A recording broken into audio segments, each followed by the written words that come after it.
Hello to everyone. Hola a todos. My name is Andre, and I am an outings leader with Latino Outdoors in Fresno, California. I want to thank you for tuning into this event that is one of many efforts that volunteers with Latino Outdoors are hosting across the country as part of National Public Lands Day, which is an effort by the National Environmental Education Foundation.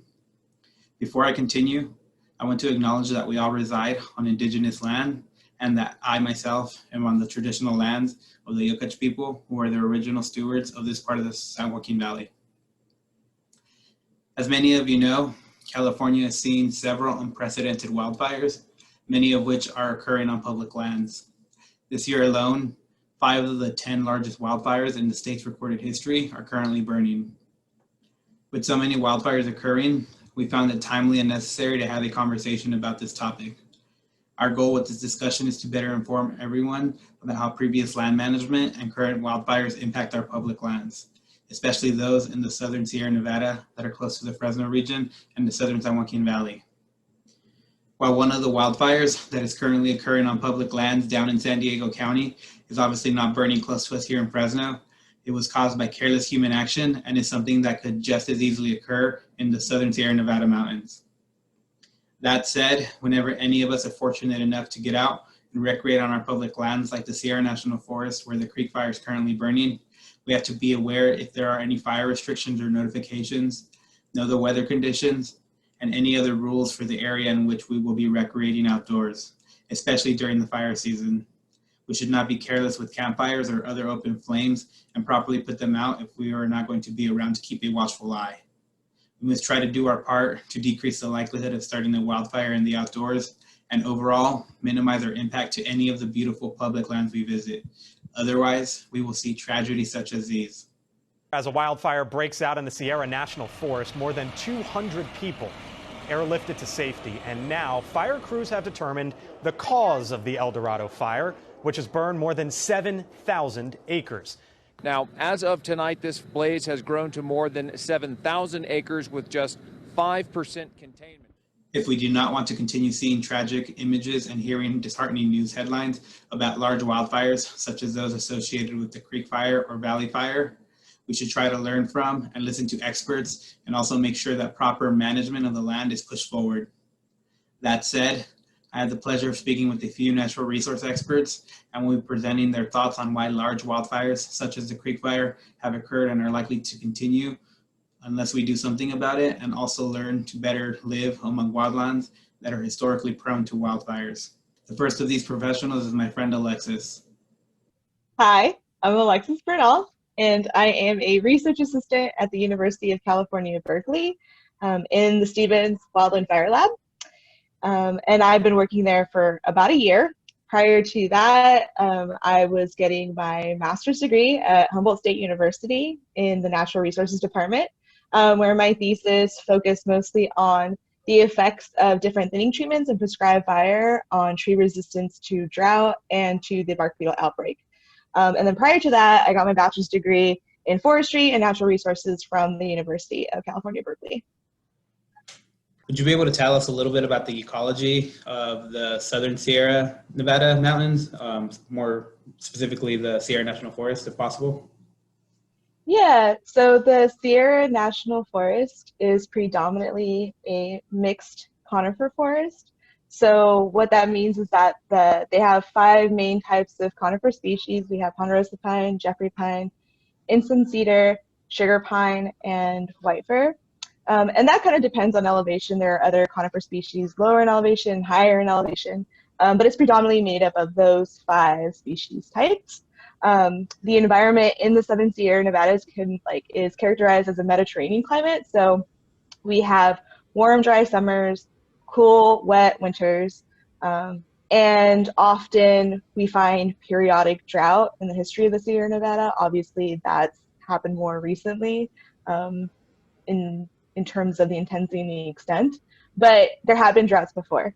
And so these species that live in this forest are adapted to drought. They're also adapted to fire. These are called fire-prone ecosystems.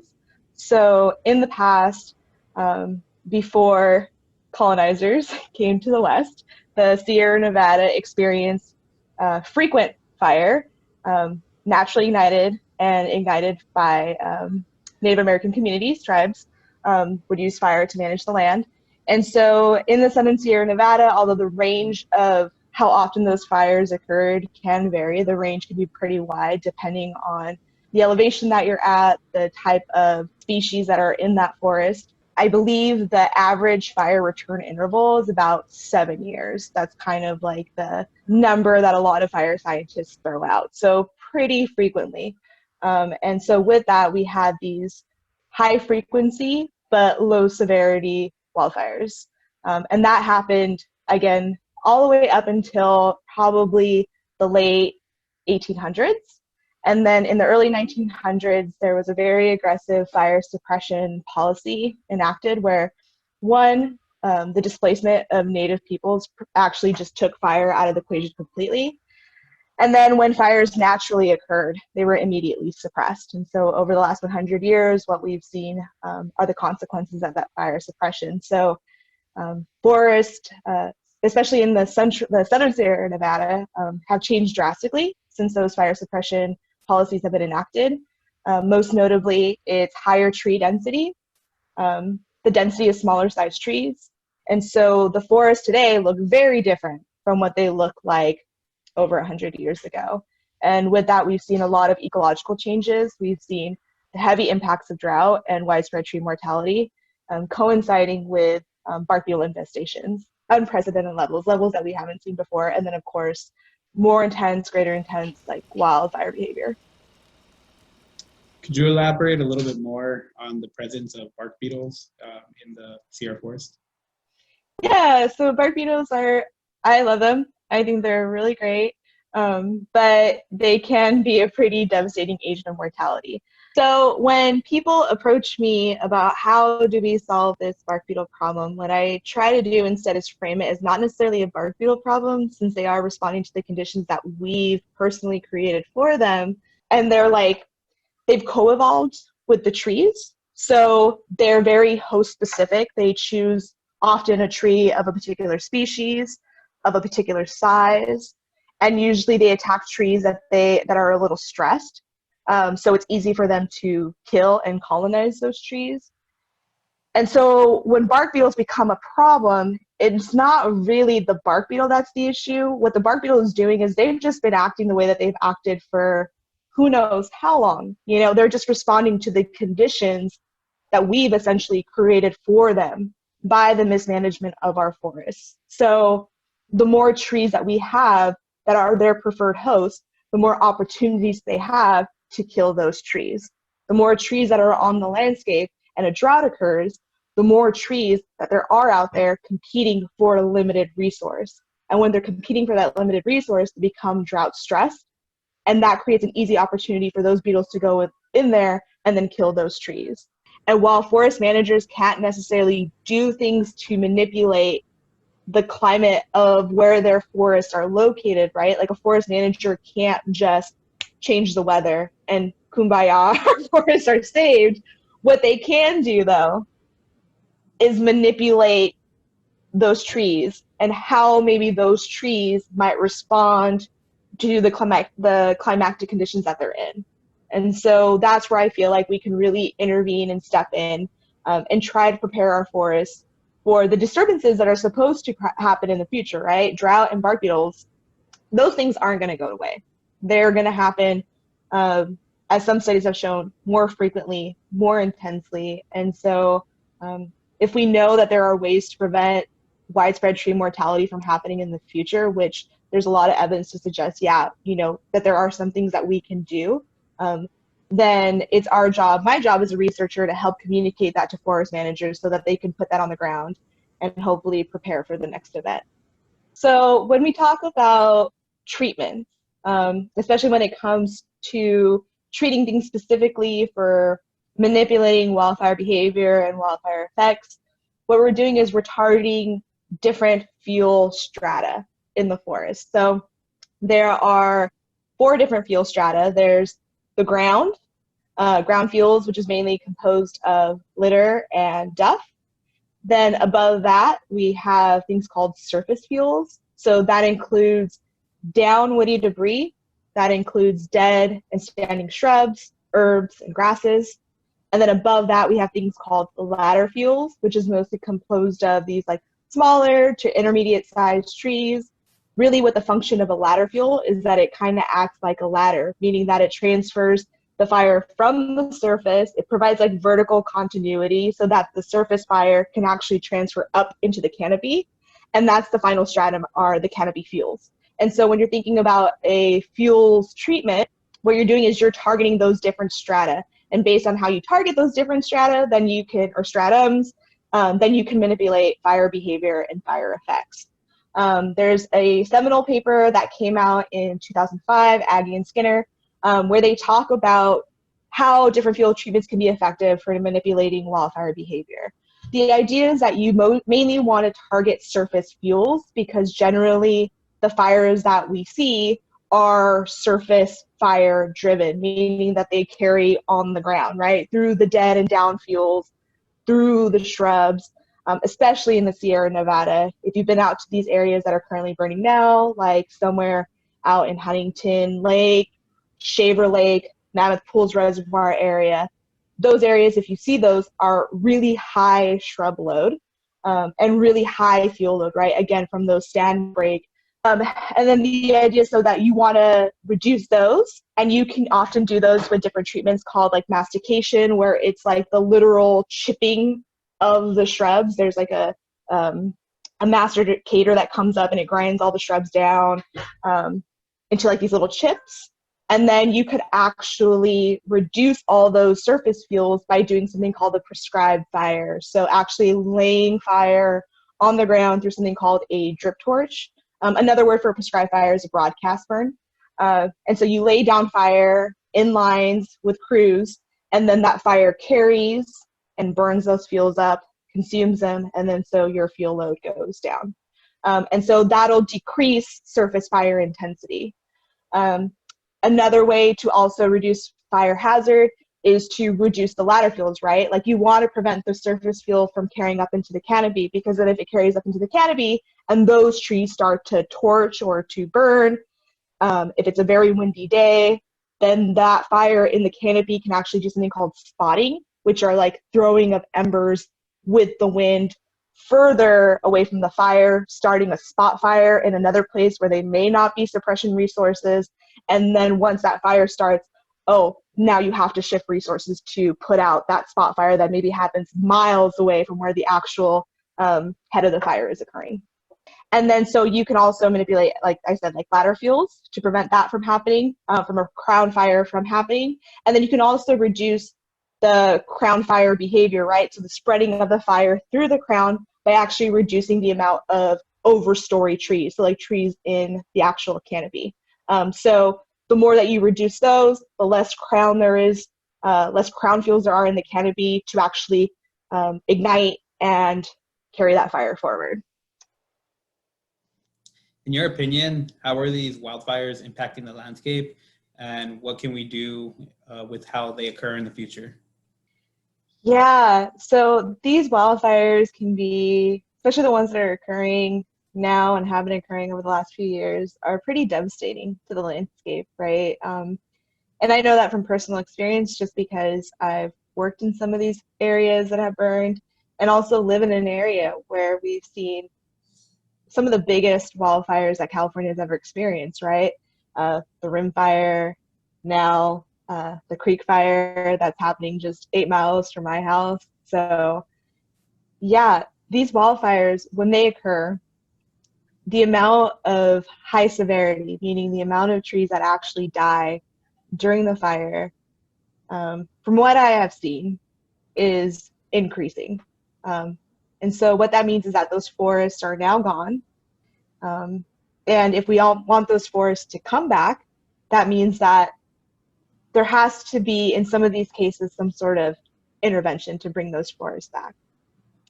Some of these patches that I've seen, if you kind of go out to the area by the Mammoth Pools Reservoir, where there is the French Fire, or you go out to the Kaiser Wilderness, where there is the Aspen Fire. And now going back in, we'll see how things are after the Creek Fire. There's a lot of these places where the trees have been completely wiped out by fire, right? They all died. And what we've seen back is this really intense shrub response. So you get a lot of like ceanothus, you get a lot of mountain misery, you get a lot of even some manzanita coming back, but that's all you see is just shrubs. And that's called like land type conversion. So what used to be there was a forest, a fire occurred, what's there now? We've got shrubs. And that doesn't mean that trees aren't going to come back, because outside of those shrub fields, you do have trees on the perimeter there that can act as seed sources and drop seeds into those high severity patches, and hopefully those seeds will germinate and become trees. The problem with that is that those trees disperse their seed by wind. And so a general rule of thumb is that a seed can travel, depending on topography, but generally on flat land, a seed can travel maybe twice the height of the tree that it's coming from.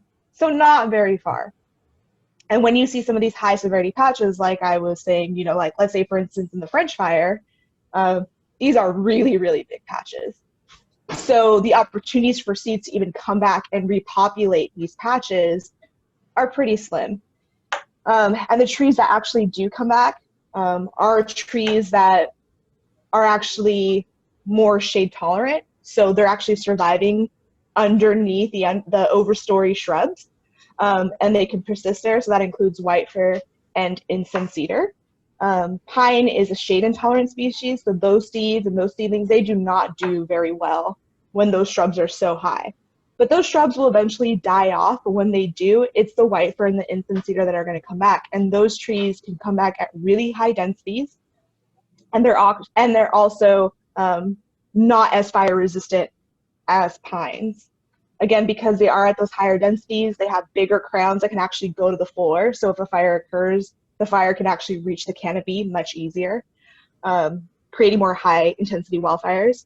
So in a sense, what we're seeing, or what I expect to see, is that high severity fire will beget high severity fire.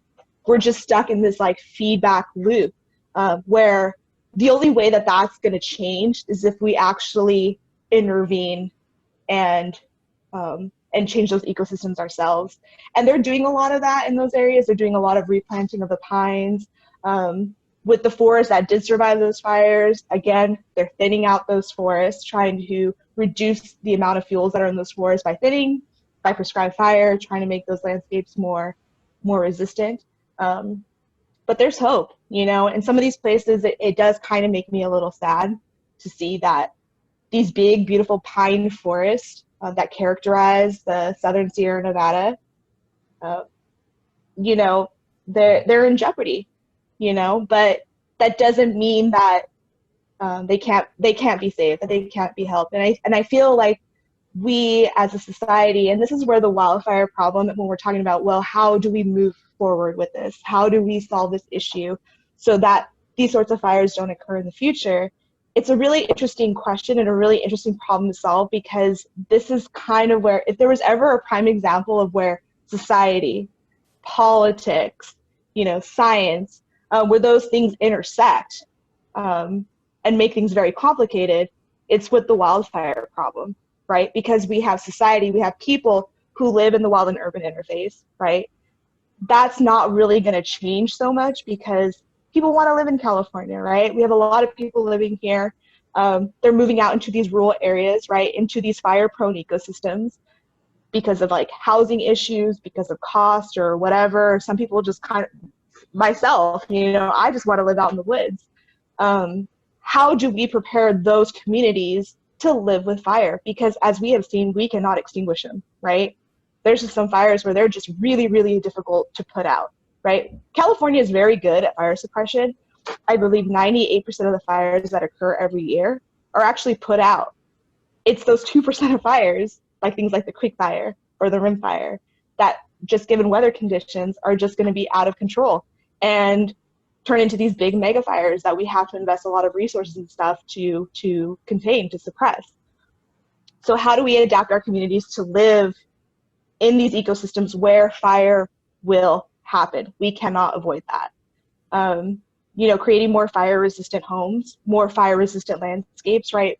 Bigger defensible spaces I think is really important, and that only happens if we have strong government intervention, right? So how is the state of California going to tell these people to build more fire resistant homes? How is the state of California going to help support people who live in these rural areas because of, economic issues? How are they going to help them renovate their homes, create defensible space?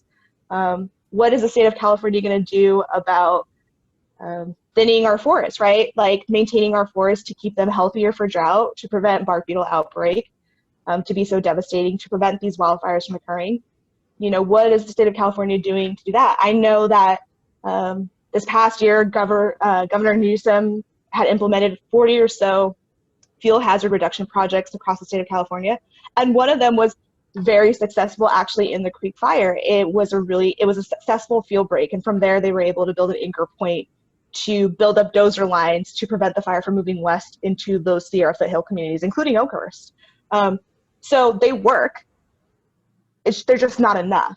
We need more. And not only do we need more things like thinning our forests, right? We need a very, very, very aggressive prescribed fire program. There are a lot, they're not just a lot of trees out there. There's a lot of fuels on the ground. How are you going to remove those fuels? I mean, we've had over 100 years of fire suppression. That's a lot of fuel buildup over time. And in some cases, it's going to take multiple applications of prescribed burn to actually effectively reduce the amount of fuels on the ground. We need more money.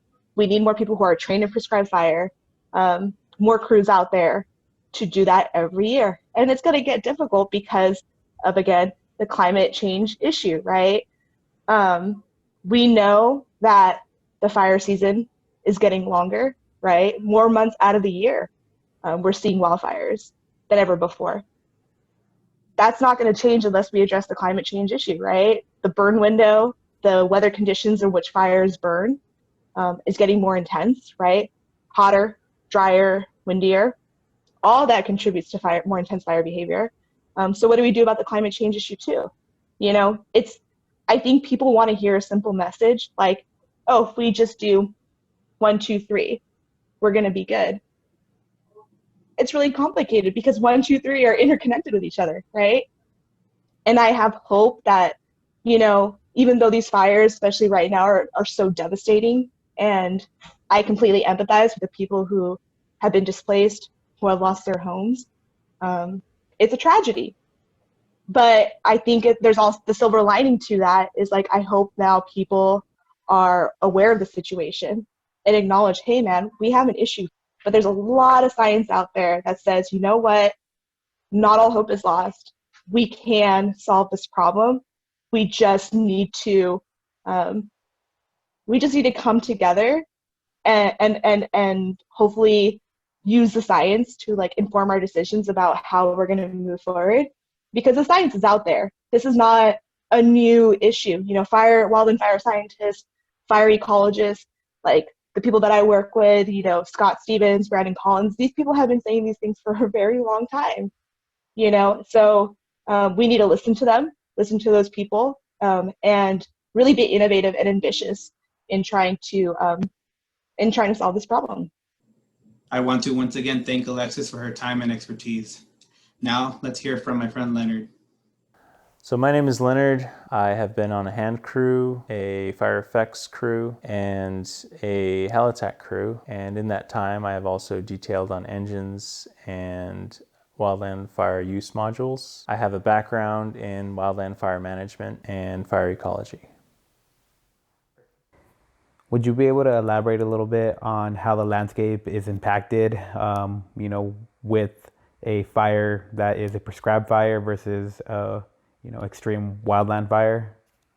Yeah, so prescription fire is really good for our landscape. It clears a lot of our underbrush out and removes a lot of the competition for water, and especially in the years of drought, it makes a big difference. And when we have instances, any natural disturbance like fire or bark beetles, that density really plays a major role in a tree's ability to grow and defend itself as well. So prescribed fire helps restore nutrients into the landscape and opens up a lot of canopy for sunlight and water. Whereas with a wildland fire, they're usually burning through areas that haven't been treated in a very long time or haven't been burned in a very long time. And so you're going to have, 100% consumption of everything sometimes. It's difficult to implement prescribed fires because of a lot of legal red tape, and there's a lot of liability involved with firefighter safety, public safety, structures, especially as the wildland-urban interface grows, as people start building their homes further into the landscape. Historically, we would rather have done landscape-style burning, but now we have to incorporate all of these structures into our prescription burns. And in order for a forest to be healthy in perpetuity, we need to prescribe burn at frequent intervals and not just once every, 50 years or whatnot. Do you have any insight as to what kind of red tape is applied to, make these missions difficult to implement? Yes, the Air Quality Control Board, for example, has a specific emissions quota for California. And unfortunately, during the wildland fire season, even a wildland fire contributes to that quota. So with one or a few large fire events, that really chews into our quota, so we're unable to implement prescribed burns because we're no longer able to release emissions into the atmosphere. Do you have any insight as to how we can better prepare for extreme wildland fires or just wildland fires in general? Whether it includes specific kinds of resource allocations or specific kinds of management actions? Yeah, I mean, there are a lot of actions we can take, both the public and the fire personnel. I would say education is huge for the public, because our tax dollars essentially go into treating the forests, and that includes thinning projects and prescribed fire and paying for resources. And at a civilian level, we can all just make sure that we have our defensible space set up around our homes. Could you clarify or define a little bit more what defensible space means? But yeah, defensible space is basically reducing the amount of fuels around your home, including like a lot of people have firewood, and just anything where if an ember were to land in it, if that would threaten your home, you need to consider moving it. How would you, or do you have any suggestions on how we could potentially get the public to be willing and supportive of prescribed burns on the landscape? I think it's important to show the public situations where the treated forest landscapes have been involved with wildland fire. So in many areas and many times when an out of control wildland fire hits a treated area, the fire behavior changes dramatically and becomes more of a moderate fire behavior and much more manageable. So firefighters can actually hold the fire in those areas that have been previously treated. But I think using these large fires as an example and telling people what the benefits of prescribed fire are in regards to preventing a catastrophic fire that they're now witnessing and losing their homes and even lives to, I think that in itself is a selling point. It's just preventing tragedy and promoting a beautiful landscape rather than what we call a moonscape, where it just burns everything. I mean, there's a lot of contention with Smokey the Bear. That was the early 1900s way of, getting people to, suppress wildland fire 100% of the time. And it was a very successful campaign, but it instilled a lot of fear into the public, seeing, Smokey's friends' habitats get burnt up. So I think we really need to rewrite the story of wildland fire, and we need to be able to show people that fire equals health and safety for our communities and our forests, and it promotes the habitat for a lot of the creatures that live in our woods. I want to thank Leonard for his unique perspective and the useful information. The last of our speakers is my friend Pedro, who will shed some light around other kinds of impacts from wildfires. Hi everyone, my name is Pedro Hernandez. I work with Audubon, California, and I'm our Outreach and Engagement Manager for Climate Policies, which means I'm our statewide climate organizer and policy advocate for local climate resiliency and climate advocacy on the local, statewide, and federal level for Audubon, on behalf of birds and people and the ecosystem that we all live in. Do you have any insight on how federal or state policies might have historically or currently created climate change impacts, or led to climate change impacts, and potentially led to extreme events such as wildfires that we're seeing? Well, I mean, the government, for better and for worse, plays an important part in shaping, climate change outcomes. In the 1970s, we see more of the needle move towards environmentalism with the establishment of, the EPA and passing some, important like water laws, like the Clean Water Act and stuff. The historical arc up until that point was moving a lot towards environmentalism, but also our ability to address climate change has been impacted as well too through further deregulation, but also defunding important programs. So it's this combination of deregulation that has allowed for more polluting practices to continue in this country, but also the defunding of important stopgaps that were designed to address these issues. Do you mind tying it in a little bit with how these climate change impacts, such as the wildfires, happen a little bit more? Well, climate change impacts or increases the likelihood of wildfires in at least two ways that come to mind. One is altering the hydrological patterns, which essentially means less rain, more rains at different times. This also means that snow melts faster, so there's less water reserves throughout the remainder of the year, like now during wildfire season in September. But also increased temperatures create a climate that's more conducive to insects like the bark beetle. So we have a mix of not only high fuels, but also the climate that increases their likelihood for combustion. How can future policies and land development around wildlands be improved to decrease climate change impacts and fire hazards?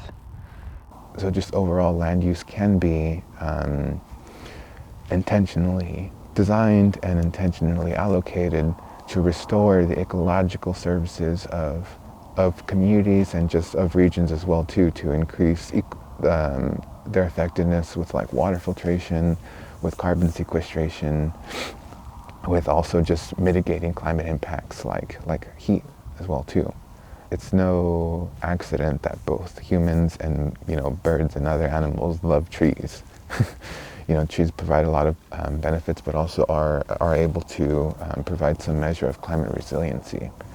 Do you mind elaborating a little bit more on how extreme events such as these wildfires impact birds or other wildlife? Yeah, I mean, to start, it depends on when wildfires are occurring. You know, if it's, I mean, there's different seasons in birds' lives. You know, there's nesting season, there's, you know, migratory season. You know, there's a couple different milestones, and so depending on the stage in the bird's life, also affects their ability to respond. So, and it respond on things, on anything, including like losing your habitat and knowing where other food sources are. In the Klamath, there's an outbreak of botulism. So, Jesus, as of a couple of days ago, like 40,000 birds had died from it. And one of the things that was affecting their ability to like respond to the outbreak was, you know, that a lot of them were molting too. And so there's like a period of like 30 days where, you know, their ability to fly away and just like respond is like affected as well too. So, you know, the timing of when a wildfire breaks, or even, for example, before a bird learns to fly, right? And so, you know, when especially like that age, birds perish, right? That affects, you know, potential generations moving forward as far as like species richness. So I think just like an overall consideration is, again, like where where in their lives it's happening. Another part is for example, when considering like the timely factor, is like when in migration season is this occurring. So as we can see, you know, these birds have been displaced by these wildfires. So climate change and wildfires directly threaten sensitive species like the spotted owl, the acorn woodpecker, and the California quail. I mean, even in Fresno County, there's over 100 different bird species that are threatened from different climate change impacts, which, when I say threatened, this is threatened for risks of extinction as well too. And so, from loss of habitat to loss of food sources to, you know, direct endangerment through wildfire season, the cumulative impacts is what, you know, ultimately will determine species survival rates, and climate change is most certainly exacerbating several of the already existing cumulative impacts that stress bird species. Can you talk a little bit about how we should consider looking at impacts of climate change and wildfires? I think ultimately, to really understand and address climate change, we need to understand it holistically as well too. So, you know, bird issues are complementary to, you know, community issues, and so I think at the end of the day, like we want that full color palette of the different issues to understand the different ways that we are still interconnected as an ecosystem and as a biosphere. Ultimately, climate change, again, is an issue like wildfires. It not only displaces communities that live in those areas, it not only exacerbates asthma rates, and not only like threatens like field workers who, you know, are still working in these conditions, but also, again, displaces birds and threatens their survival rates and alters their food chain. And so the same issue, which is climate change and wildfires, can have resounding impacts for multiple issues and areas at the same time. And so I think, rather than creating a dialogue where these issues compete, where often, you know, sometimes the conservation movement has been, you know, culpable of perpetuating that dynamic. But I think to build the movement to address climate change, we have to see issues like bird species health, and we have to see issues like community health together as well too, to build a movement strong enough to address climate change, which is, you know, as we've been seeing these last couple months, is an increasingly existential threat to all of us. And so through that way, if we can really pin or like thread that needle I think we can at least more meaningfully be resilient to the different climate change impacts that again are affecting human communities and birds. Thanks again for all the amazing speakers who shared their time and knowledge with us. I hope these conversations were not just entertaining, but useful and provided perspective into how we can move forward from our current situation with wildfires and management of public lands, especially here in the Southern Sierra Nevada mountains.